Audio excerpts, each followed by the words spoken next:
2003-cü ildə həbsxanada idim. O zaman mənim bir dustaq yoldaşım var idi. Olduqca yüksək yumor hissinə malik idi. Həbsxanaya yolu ilk dəfə düşən yeniyetmələrlə o belə zarafat edirdi. Soruşurdu ki, sən maddən nədir? Deyirdim, sən filan şey. Hə, sənə 3 il, 4 il iş görüşür.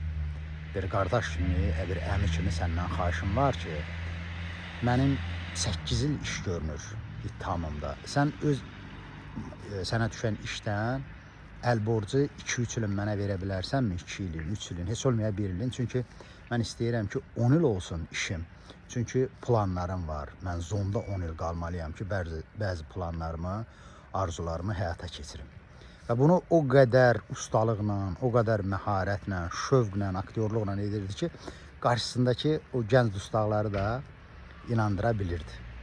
Bu zarafatı ona görə xatırladım ki, bugün xəbər tuturam ki, Amerikada fəaliyyət göstərən siyasi aktivist dostumuz Murad Quliyevə də Azərbaycanın başboş prokurorluğu cinayət işi açıb və qiyabi şəkildə onu da azadlıqdan məhrum edib. Bu artıq neçənci belə fəaldır da, bilirsiniz ki, Azərbaycan hökuməti onlara öz aləmində cinayət işi açır, nə bilim, həbsxanaya göndərir.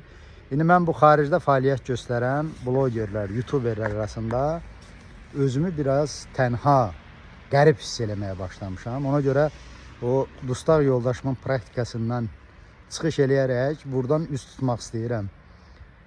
Onlara ki, bəlkə siz də öz işinizdən hərəniz 3-4 ay kəsib mənə yollayasınız. Onsuz nisiyə söhbətdir də bu. Göndərəsiz, mən də bu tənhalıqdan canımı qutarım. Bilirsiniz, mən gülürəm, amma Azərbaycanın başıboş prokurorluğunun, ümumiyyətlə Azərbaycan dövlət aparatının bu əməlləri gülməli deyil. Bəlkə də ağlamalıyıq dövlətimizin bu hala salınmasından. Azərbaycanı çalanlar, çapanlar, qarət edənlər, əhalinin hüquqlarını kütləvi şəkildə pozanlar oturub dövlət vəzifələrində və onların fəaliyyətini tənqid edən adamları cinayətkar adlandırır, həbsə göndərir, həbsə göndərmək istəyir. Bu məşhur misalda dediyi kimi, güzgüdə gördükləri öz eyiblərini aradan qaldırmaq üçün güzgünü sındırmaq istəyirlər. Bədbəxtçilik.